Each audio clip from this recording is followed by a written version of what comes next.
Good afternoon, everyone. Welcome to the Center for Disaster Philanthropy webinar, Imagining 2025, What's Next for Disaster Philanthropy. My name is Brenda Camacho, and I am the Chief Financial and Operations Officer at CDP.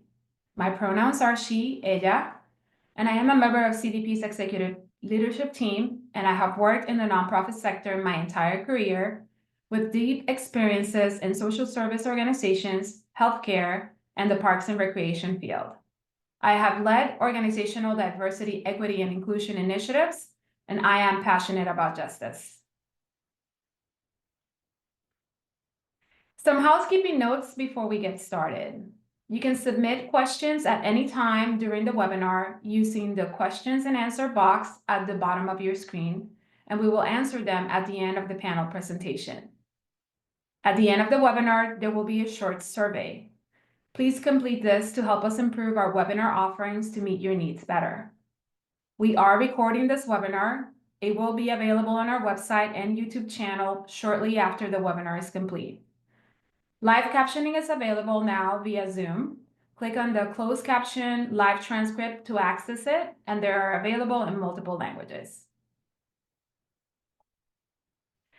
Thank you to our co-sponsors. This webinar is co-sponsored by Alliance Magazine, Council on Foundations, Giving Compass, Philanthropy New York, the Funders Network, and United Philanthropy Forum.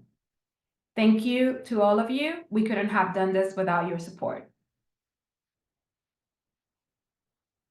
As we begin the webinar, CDP acknowledges it works on the stolen lands of the many original peoples.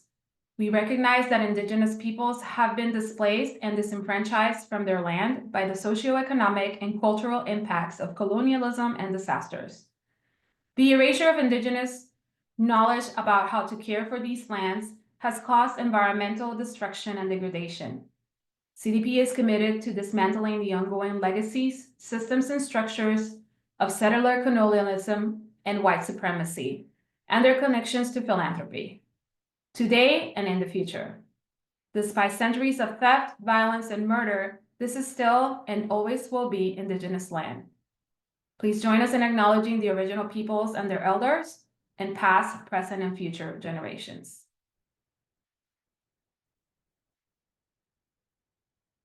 At the end of the webinar, donors will develop a future-focused mindset for their work so they can adapt and thrive, learn a series of trends that will impact the fields of disasters and philanthropy, acquire practical tools and strategies for applying futurism in their day-to-day work. All right, let's look at the survey results. So it does look like most of you engaged in some sort of scenario planning, which is great. And we'll talk a little bit about what CDP has done in that space. And it looks like a lot of you are coming in new to understanding futurism. So this is great information to have, and you're in the right place.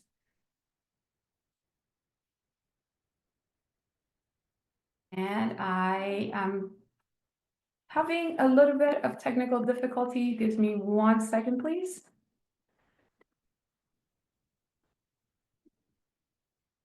All right, thank you. So now it is my honor to introduce our special guest. I'm looking forward to our conversation. Trista Harris is a renowned philanthropic futurist who advocates for the use of futurism to address critical community challenges worldwide. She is the president of FutureGood, a consultancy that helps visionaries create a better future. Trista has authored 2 books, How to Become a Nonprofit Rockstar and FutureGood. She has dedicated her entire career to the social sector, starting at the age of 15 as a summer parks assistant.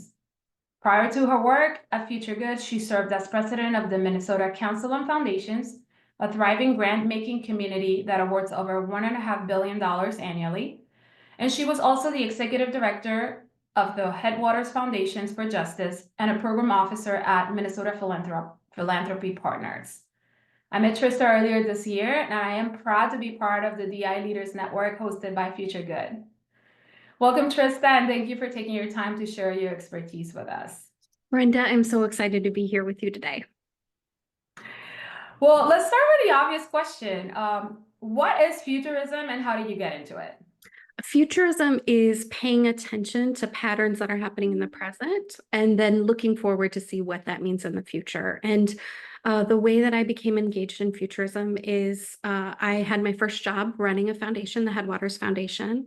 I was about 3 months into the job. And you know, when you take a new job and everything's like shiny and new, and then a couple months in, you can see all the cracks and the pieces that are broken that nobody talked to you about in the interview process. So ours was a donor base that was nervous about a new leader after they had had a consistent leader for a really, really long time. So I was hustling, trying to fundraise. We were a community foundation supporting community organizing. And I got a call from our investment manager, and he said, "Don't panic," which is like a perfect time to panic.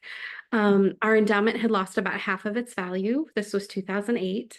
And we had tried to be a good funder that made multi-year commitments. And what that meant is we were overcommitted. So we were not sure that we had the funds to make the grants that we had already committed to. I was really positive we were going to shut down. I had no strategies besides crushing anxiety, which was not serving me well.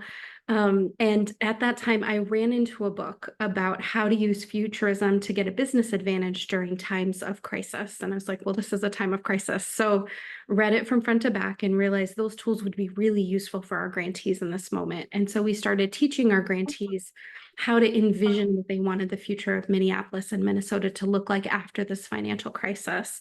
And what happened as a result of that work, in the next year and a half to 2 years, our grantees had 10 legislative wins, which was the most in our organization's history. They stopped a voter ID effort. They had a first in its country homeowners bill of rights to deal with the mortgage foreclosure crisis. And we got marriage equity in the state of Minnesota. So it really lit this spark in me that if people that do good for a living have access to these tools, they really can transform the world.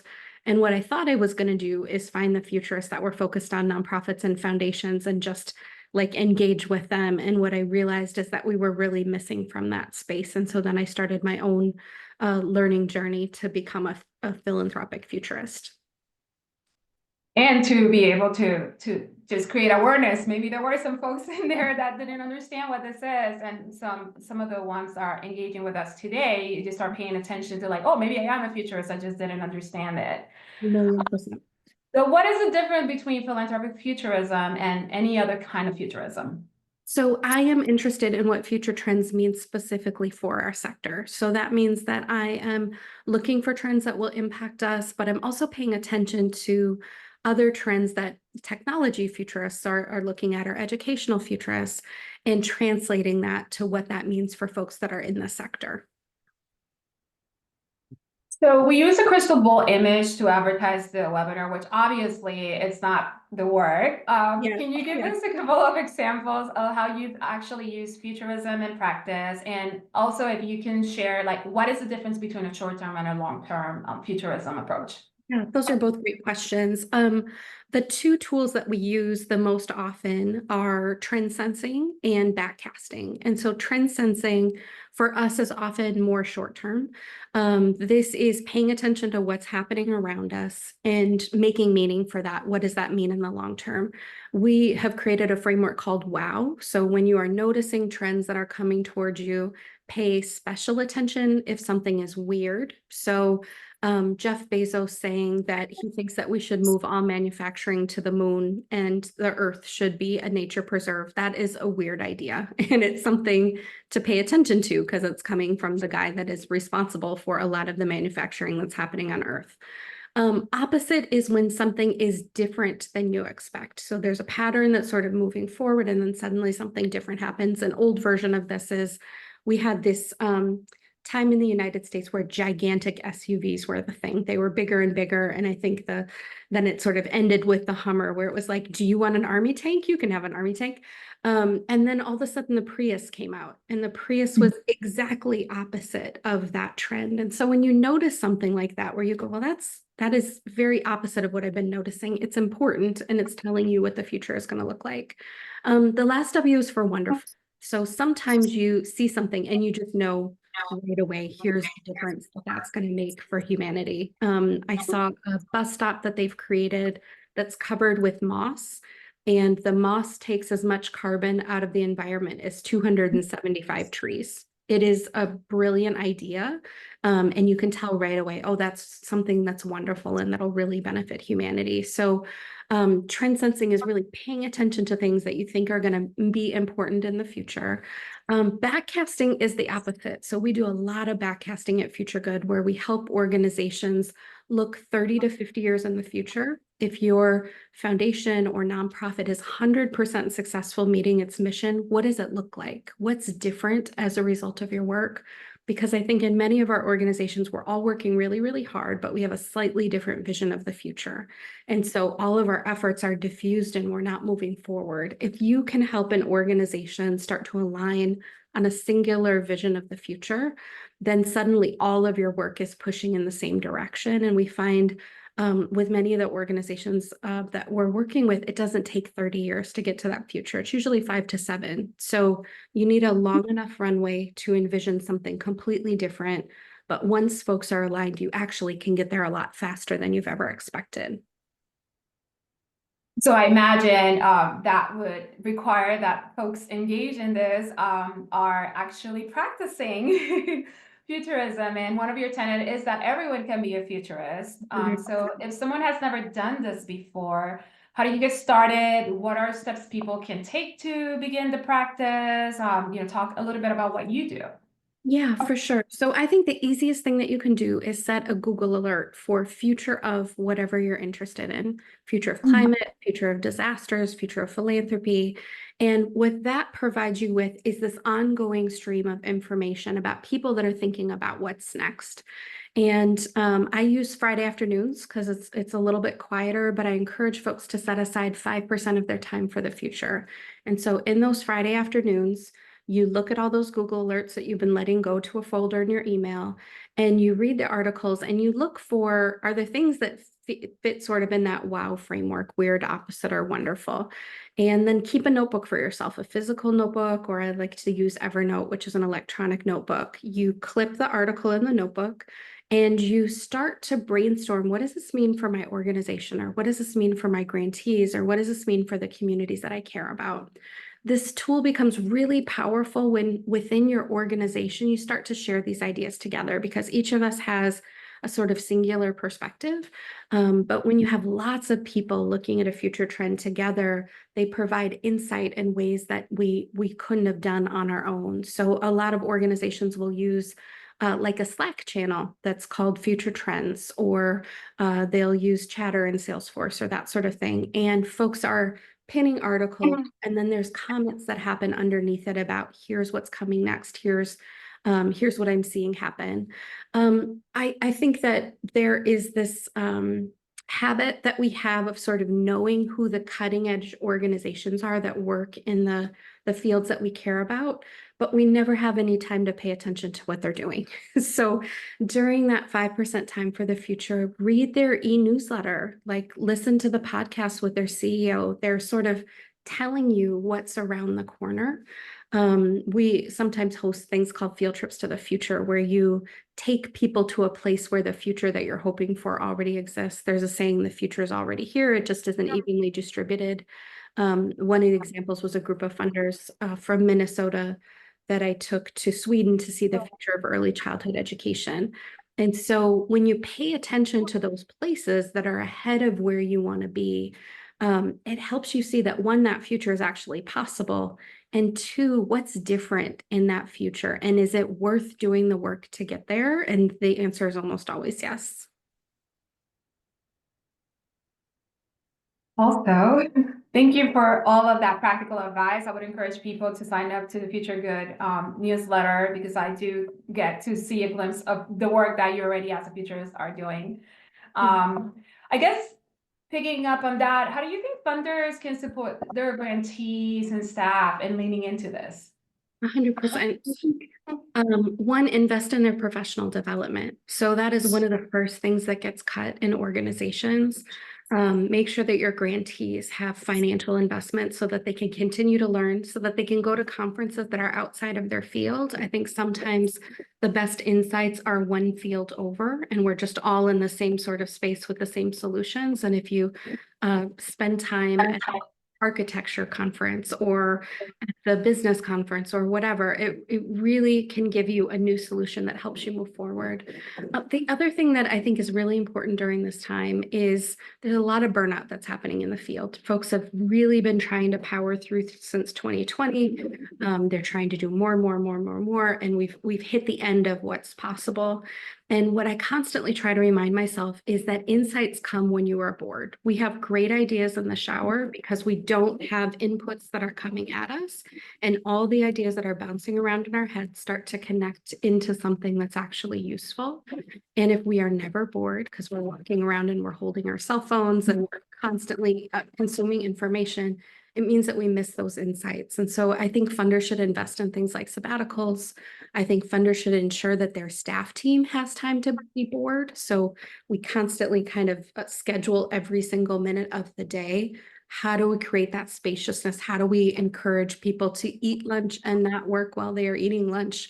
Go for a walk in the middle of the day. What are the things that you can do to create just that little bit of spaciousness where new insights and ideas come forward?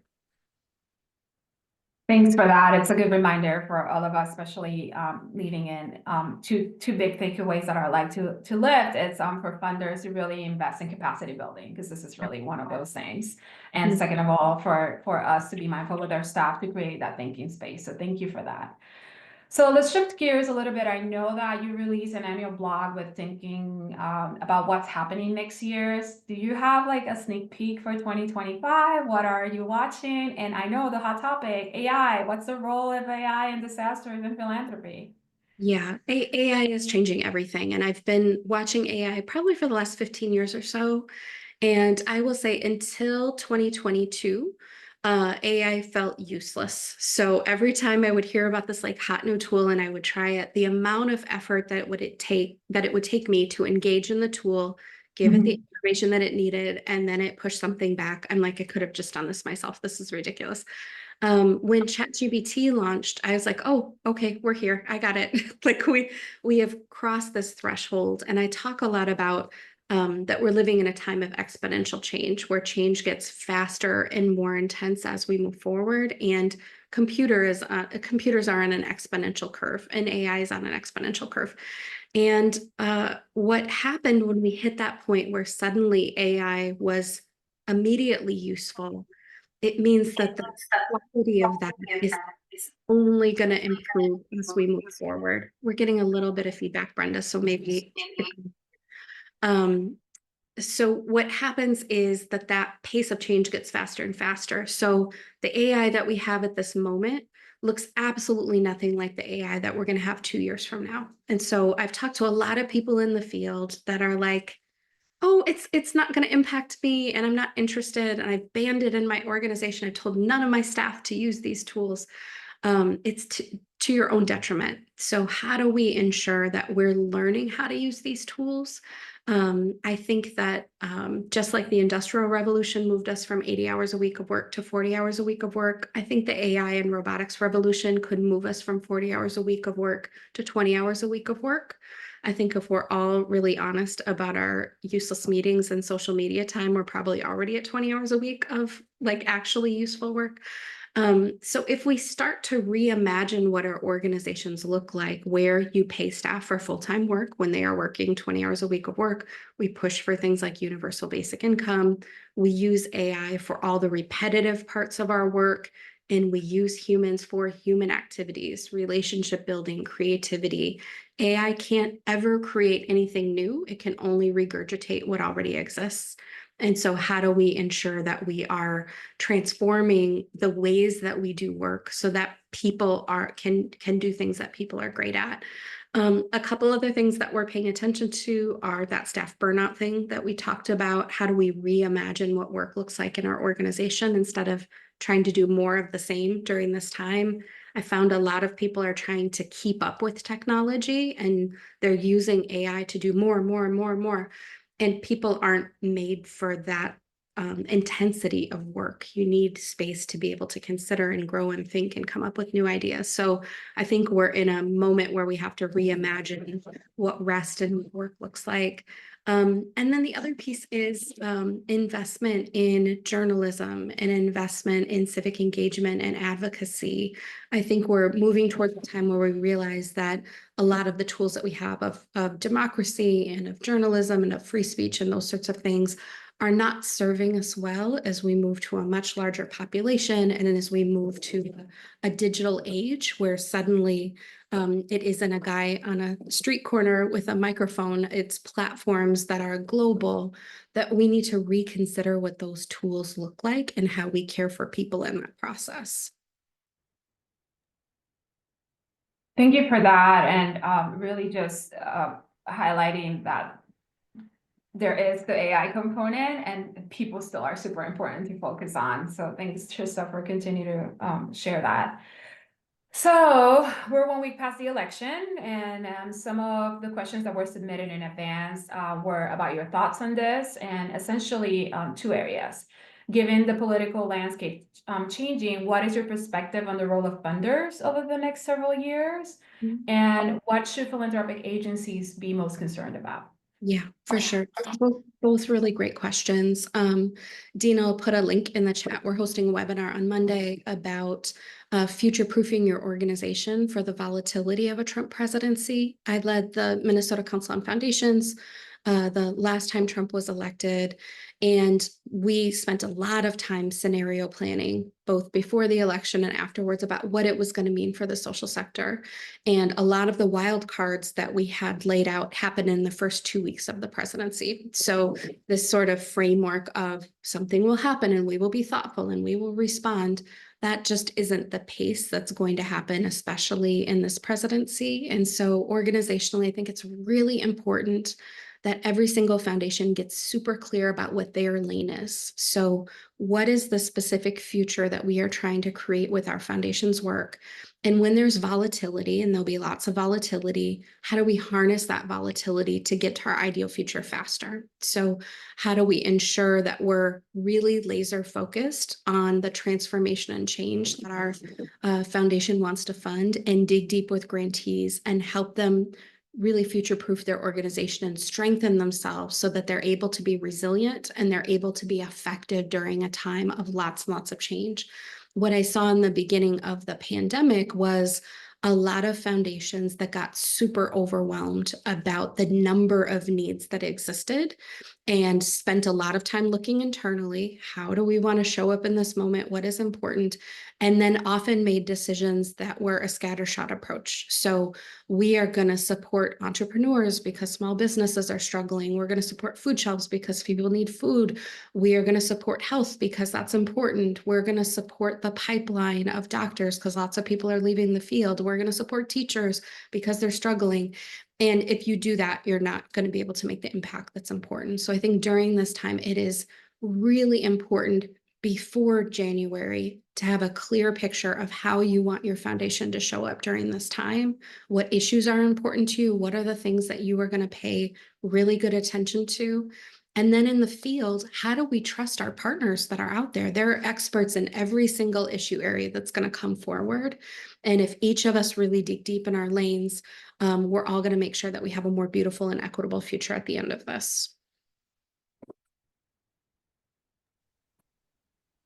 Yes, thank you for that. Well, we know that at CDP, we saw that your FutureGood work was leading us into scenario planning for either case. So what we decided to do, inspired by your session, is to adapt the Bridgman scenario planning framework that identifies steps where to identify key drivers of organizational impact, develop models of what best, moderate, or worst case scenarios would have been, create a portfolio of actions, determine key trigger points.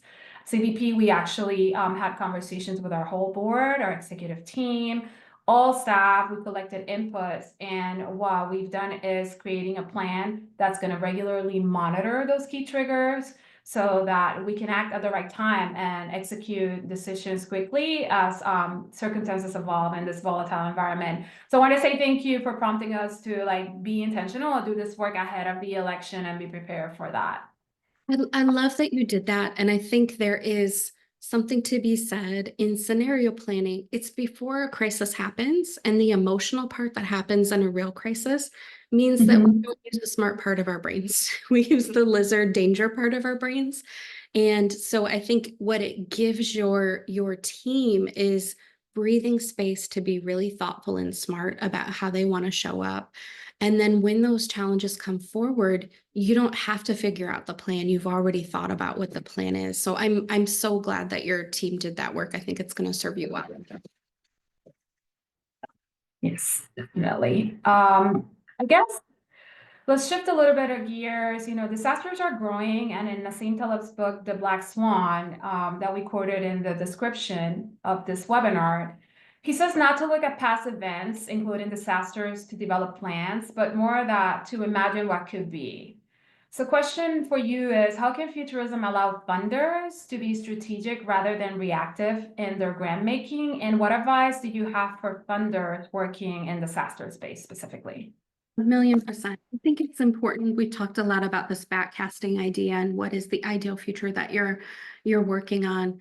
Really spend the time and energy to make that picture super clear. So people often say, we can send a man to the moon. How come we can't solve poverty? Well, we know if a man is on the moon.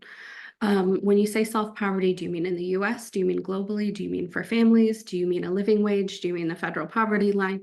If we're unclear about what success looks like, we're never actually going to get there. And so I think for funders, instead of constantly reacting to every sort of hard thing that happens out there, have a picture of what success looks like, and then harness that volatility to help you get there faster. So if you know where you're going, you can sort of see those signals and clues. I think this is even more important for disaster funders. So disaster grant making was one of my program areas very early in my career when I was at Minnesota Philanthropy Partners. And when a disaster happens, it breaks your heart. And you want to jump in and you want to help, and you're not sure how, and you hear about all of these different needs. And for many foundations, they may not have engagement in those communities. So like Hurricane Helene or Hurricane Katrina or September 11th, so those sorts of things, funders may not have been working in that area at all. And then something happens that is so tragic that you say, of course, we have to jump in.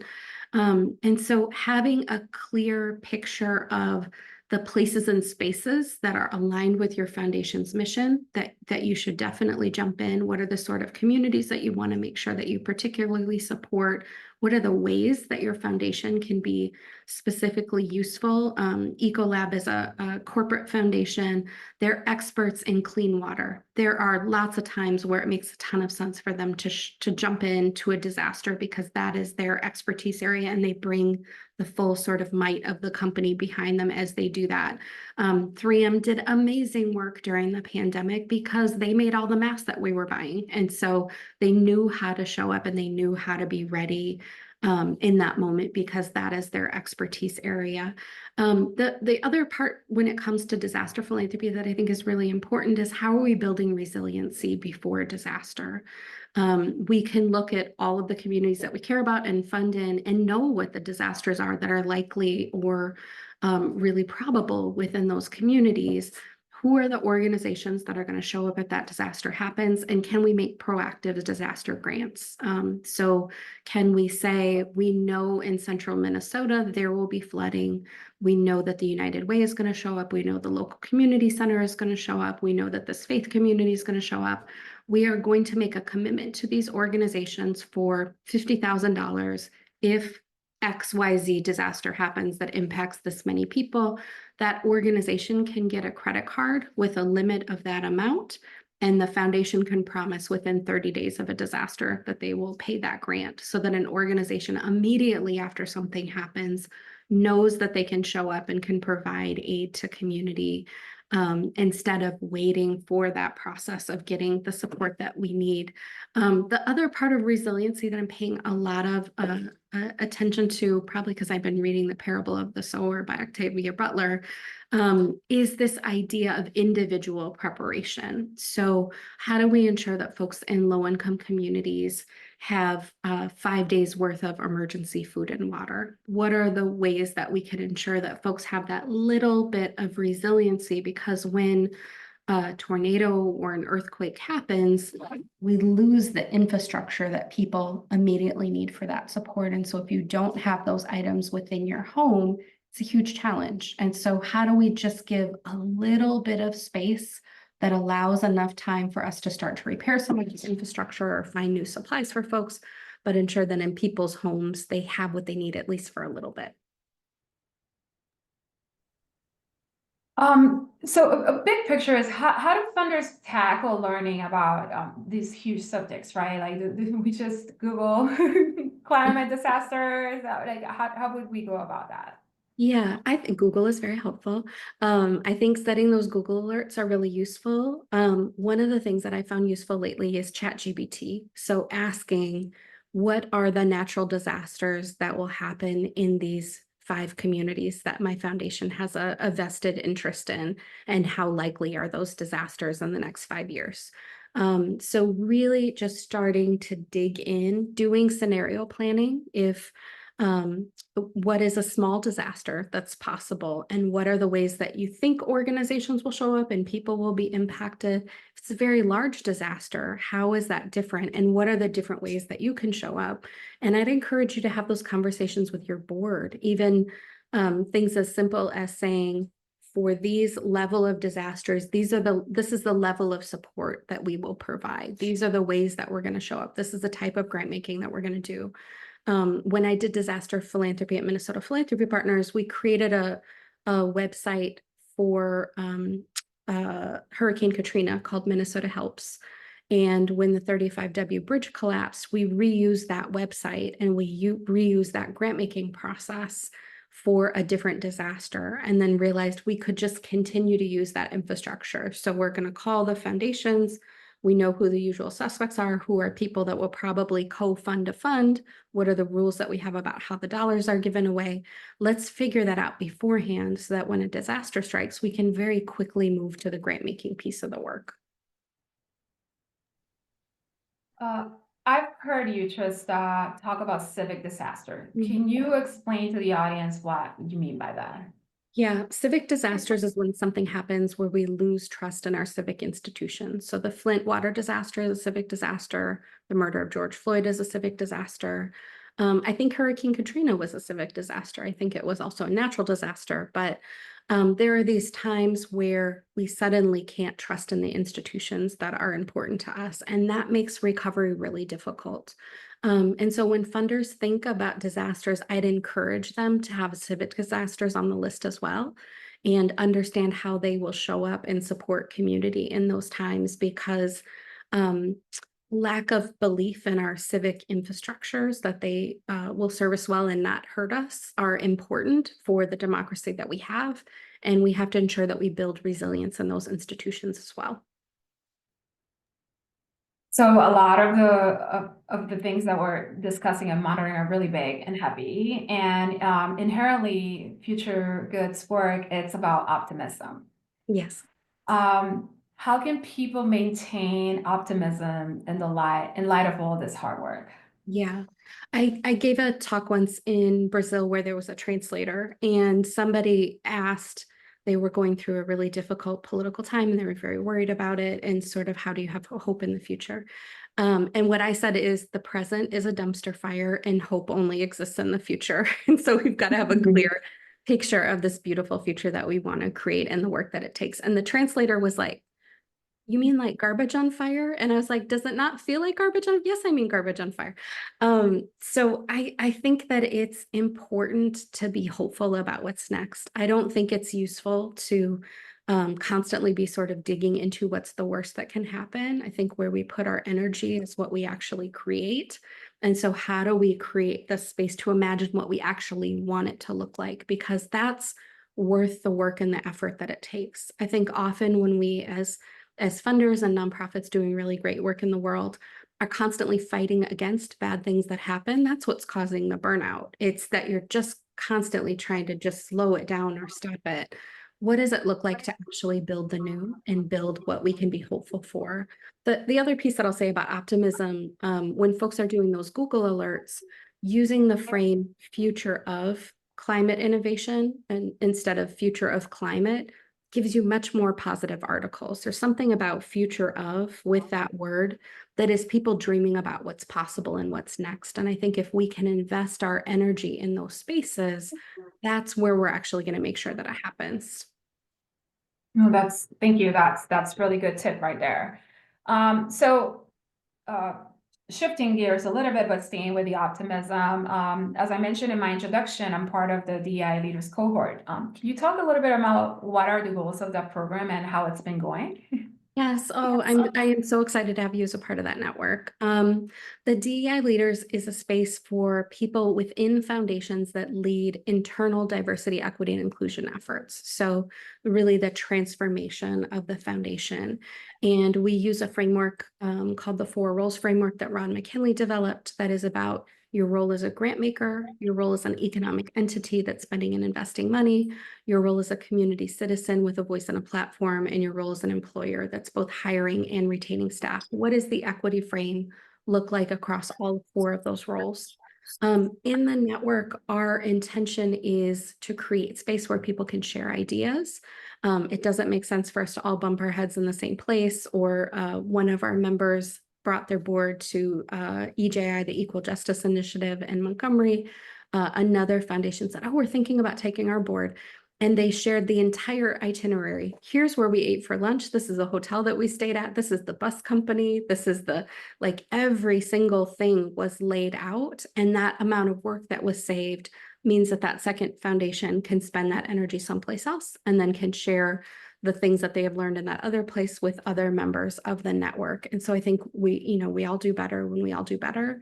This is a time for foundations to double down on DEI. And so this is a space where we can ensure that people are taking good care of themselves as they're doing hard work, but really sharing what they're learning with each other. But Brenda, I'm more interested in hearing about your experience and how it's been for you, that network.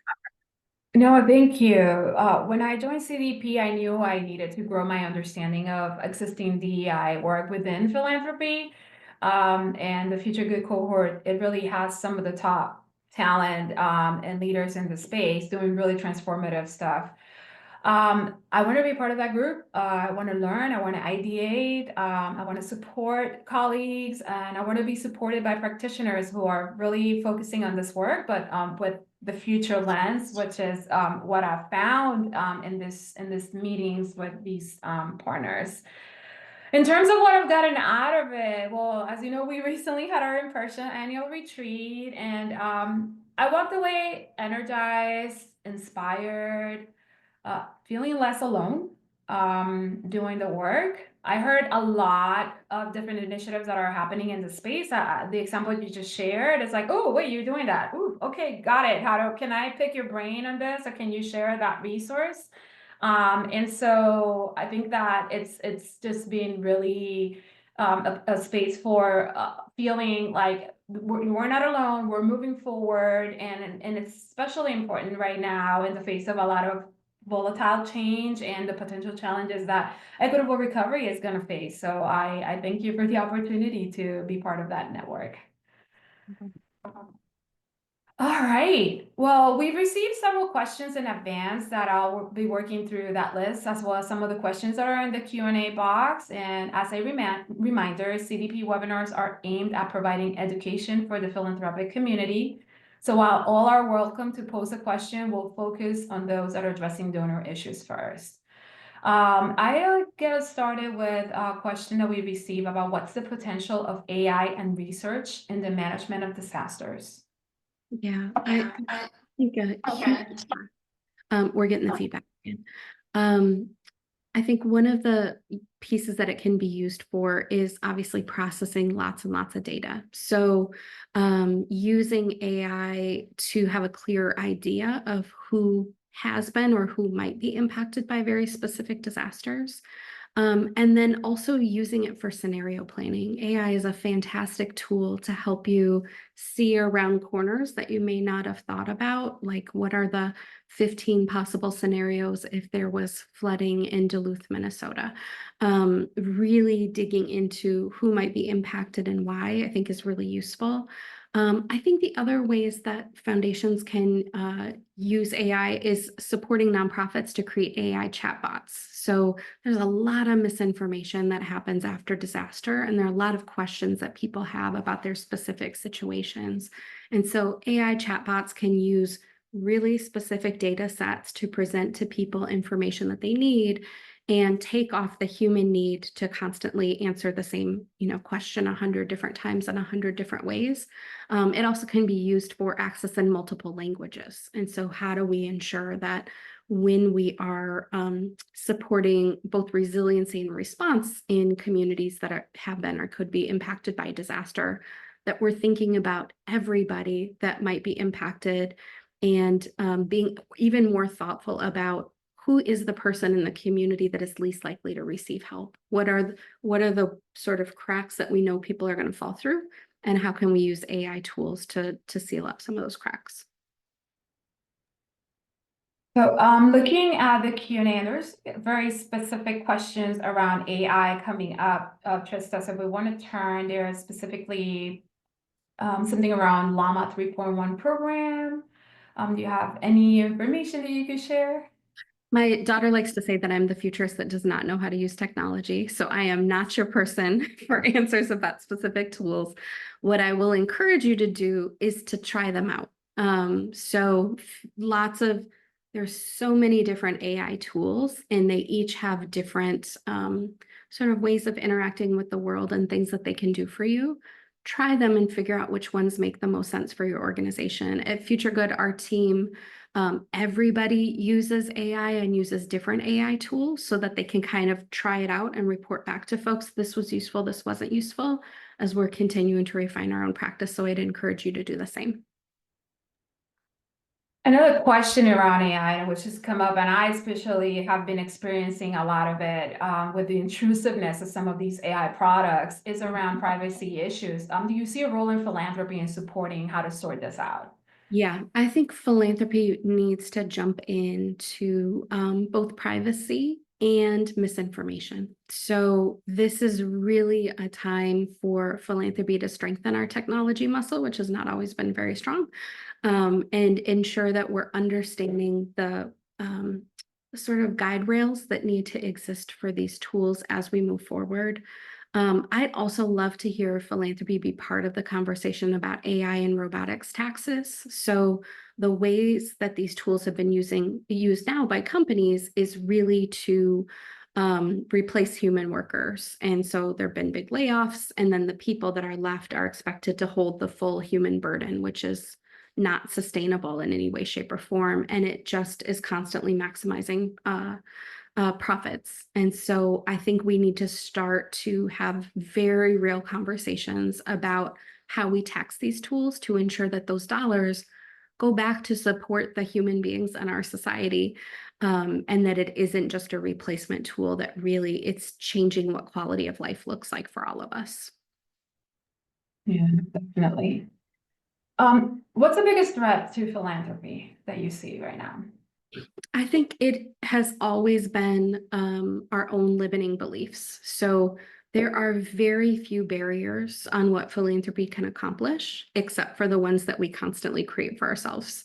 And so the joke that I often give is that, my grandma would say things like, how hard could it be to give away money? And I'm like, I'll show you. Here's a new report. Here's a new thing. I'll make it harder, harder, harder. And really, we have this open space to dream big and to create real transformative change in the world. And so I think we have to learn how to use that muscle. We talk a lot about risk within foundations. I'm hearing a lot of that within the context of some of the challenges that have come against DEI, where foundations say we have to be careful about risk. And my question is, risk for who? Risk for your grantees and the communities that you care about, or risk for your institution? So what are the ways that we can start to ensure that we are not just protecting ourselves, but that protecting our missions is just as important? How could community foundations use futurism in place-based work? Yeah. Community foundations have a special place in my heart. And I think they really have an opportunity with community to envision what the future of the community looks like. One of our clients in North Minneapolis, Camden Town, had this really amazing experience during National Night Out where they asked community members, we created this big chalkboard and we had chalk markers, and asked community members to envision what they wanted the future of the community to look like. And so some of it was selfish. It was kids saying they wish there was an ice cream shop nearby, or the mayor saying he wished he had a place for a burger and a beer. But others were about access to healthy food nearby. It was about a coffee shop where they could work remotely during the day. It was about sidewalks being fixed so that a person in a wheelchair could navigate. It really was about transforming this community into a sort of beautiful place that works for the people that live there. And in the couple of years since then, there's been millions of dollars of reinvestment in this couple block area that's made that ideal future come true. And I think community foundations have an opportunity to radically imagine with their community, what do we want this to look like in the long term? The world is changing really quickly, and we have an opportunity to imagine something really different and better for this local community. And then how do we start to align our investments in making that future happen? So if there is, a natural disaster in a local community, what often happens is we rebuild exactly how it looked before. How do we, in those opportunities, have a picture of what we'd like the future to look like? And then we invest in a new way that allows that future to come true. So what about corporate funders? Is there anything unique that they should consider in this context? Yeah, I think corporate funders sometimes act locally. So there are places where you have employees or sort of offices of your company. And I think in those cases, partner with those community foundations to envision what you want the future of the community to look like. For some that are national, I think that the work is really envisioning the unique way that you can show up. So we've given the Ecolab and the 3M example. What's the unique expertise that your company has, and how can you move that forward? One of my favorite examples that I personally benefited from is Target after the George Floyd protests. They were very visible. One of the Target stores was directly across from the precinct where where Chauvin worked out of. And so you could sort of see the Target logo during the protests. And they had some really good internal conversations about how do we show up differently. And what they said is there's a lot of small businesses that have been impacted by both the protests and the pandemic. And we have a lot of business expertise. That's what Target is fantastic at. And so they worked through their statewide volunteer association and created a process where small businesses could apply for technical assistance for projects. And FutureGood was one of the first businesses that were selected. And I got a team of 15 adult learning experts that were a part of a Target. They're big enough that they can have an adult learning expert team. And they helped me translate the FutureGood book into learning modules that we could use with folks. And then they had a videographer team and an editing team that were able to help me record videos that went along with that. And it was something that I never could have done on my own. And that expertise was so useful for us. And so for companies, I think sometimes they think of their philanthropy as something over here on the side, but there's deep expertise that exists within these companies as well. So during disasters, how can we utilize that expertise to be as useful as possible? I'd love to see some of those models, Trista. I'm going to have a conversation with you on those. And then going back a little bit towards resiliency, what can funders do to help local communities and organizations become more resilient to disasters specifically? Yeah, I think one is the financial strength of organizations. So I think we've had a good conversation in the field about why overhead is important, that we actually need to support the core strength of organizations, and that is what overhead is. And so ensuring that every single organization is not constantly operating on a shoestring and can't do the work that needs to be done in regular times, let alone when there's disasters. Two, it's investing in that professional development and space for organizations to do scenario planning and for organizations to do backcasting and envision what they'd like the future to look like so that they're more able to create that. Yeah, thank you. So on our webinar that we had on climate change a couple of weeks ago here at CDP, everyone said that heat was the biggest concern in terms of natural hazards. What are you most paying attention to? Yeah, I think that heat is a huge one. I also just think the volatility of the weather. So we saw in North Carolina places that people really thought were kind of climate sanctuaries and were not going to be impacted by climate change were very impacted by climate change. And so there really is not a place that's safe anymore. I think we need to consider how we build cities and ensure that the infrastructure that we have is made to withstand those, not just even once every 100-year storms, but once every 1,000-year storms. Like, what does it look like to really transform the ways that we're building our communities? A lot of futurists read and create science fiction works, and The Ministry of the Future is a really amazing book that lays out a sort of UN ministry to help people think about future impacts. But the ways that they describe a future climate crisis are really terrifying and create the space for us to imagine how can we build in some of the tools now so that we are better prepared and stronger for when those disasters come in the future. Okay, so I have a couple of questions here in the box. There is a narrative around, again, cost cutting and reducing overheads and moving towards cheaper way of investing in social good. How do you think this would translate, or would it increase competition among us? Yeah. I don't think that's helpful. I think when we look at companies, we don't ask them to cut out their R&D or to cut out their talent because those are the things that make organizations run. I think when it comes to the social sector, there is this idea that we can sort of run on hopes and dreams, and that just is not the case. And so I think there is a saying that I've been playing around with. Instead of asking people to do more with less, how do we ask people to do less with more? How do we help organizations really dig deep into their zone of genius and put a lot more funds in them being able to do that work, instead of asking our nonprofit partners to, well, I know you do this work, but could you instead do a little bit of this for us? Or could you add this piece because it's of interest to us? How do we help nonprofits really dig deep and become great at the work that they do to create real lasting transformative change? Yeah, and takeaway should be, we're not up against each other. Let's try to align and move together and in the same direction.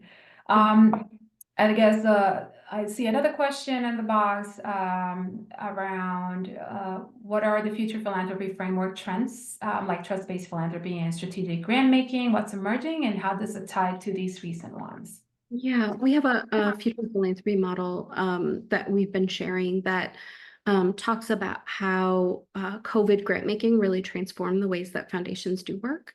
It showed us that we can be really fast and responsive. We can use a strong equity lens across our work. I think that's going to continue into the future, even with the pushbacks that we've been seeing. We're going to continue to see the growth of trust-based philanthropy. I think we're also going to see more regenerative philanthropy instead of extractive philanthropy. So extractive philanthropy is a foundation saying their mission is to make the world a better place. They accept grant applications from 200 nonprofits. It takes each of those nonprofits 20 hours to create that grant application, and they give two $10,000 grants. That is a process where the field is worse off because a foundation has decided to give dollars. Regenerative philanthropy is that in the process, whether you are funded or not, the organization, the nonprofit organization, is better off in that process. Have you brought them new relationships, new ideas, new research and resources that your foundation has access to? What are the ways that you're strengthening organizations in that process? So I think we're also moving towards a time where philanthropy is better able to partner with, I think in the short term, it's going to be local and state government to be able to create change. Michigan's governor's office of the foundation liaison is a great example of that, of how you really pull these two sectors together to reimagine what's possible. Philanthropy can be the sort of R&D funds for large scale transformation that governments can fund over the long term. And I think we had that role sort of earlier in philanthropy's history in the US, and we've sort of lost that as we move forward. And so how do we ensure that we're actually able to scale these ideas to create real lasting change? Just that we've been talking for a while now, and we've gone all around the world on all these different topics. And I think that I'm taking mental notes. I'm glad we're recording, so I could go back to a lot of the resources you've shared. Are there any last comments or thoughts that you'd like to do as we wrap up and leave our audience with? Yeah, I will just say that the future is not this bad thing coming towards us. We create it with the decisions that we make today. And so we get to decide, do we have a Star Trek future? Do we have a Hunger Games future? What's the version that we're sort of moving towards? And I really appreciate the space that CDP creates to allow funders to, one, respond when bad things happen and support each other as you're doing that work, but two, also dream about what's possible and dream about how we can build that resiliency so that disasters hurt communities less. So thank you for all the great work that you're doing to build a more beautiful future. Thank you, and thank you for the space you've created for us to continue to see optimism in the future. Well, that's all the time we have for questions today, but as we begin to wrap up, I want to provide the audience with some actionable thoughts from our conversation. Make time and take time. Futurism is a practice and everyone could do, but don't do. Now that you have a better understanding of what it is and what the first few steps are, you need to set aside time every week to work on your practice. Develop the skills, techniques, and activities that support your work and create space to engage in it. If you don't make the time, there won't be any time. Just as Trista just shared, let's build a future that we want. Futurism isn't just about imagining what the future will be, but it's also thinking about how to get there or possibly how to change the pending future. Think of what you would like the future to be, recognize what is coming, and then work to merge your vision and reality. Who can help you achieve your goals? How can your funding help grantees meet their visions? Lastly, take care of yourself. We recognize that the intersection of disasters, climate change, and philanthropy are challenging topics. We know that the work can be emotionally hard, so create a self-care routine. Remember that rest is resistance, build a community of support, and as a funder, support your grantee partners to have space to rest as well. CDP has lots of information to help you learn more, including our weekly disaster blog, profiles about each disaster, and issue insights. We also have educational resources, including special reports, the playbook, and of course, our webinar series. We have several funds with long-term recovery focus that are rooted in equity. If you want to explore further our expert advisory services, our team will provide customized assistance to donors and all kinds. This concludes our regular season of webinars for 2024. While we hold a crisis webinar if it's necessary, we hope to not see you until 2025. We hope you're able to find some time to rest, to recharge, and as we enter the new year, that you're re-energized. Thank you to our co-sponsors and to Trista for taking the time to share her insights with us. Please take a moment to complete our post-webinar survey to let us know what you liked and what you would like to see in future webinars. It will pop up automatically when you exit the webinar. If you have any questions or thoughts that were not addressed during today's webinar, you may email them to Tanya at tanya.gulliver-garcia@disasterphilanthropy.org. Thank you, everybody, and have a great afternoon.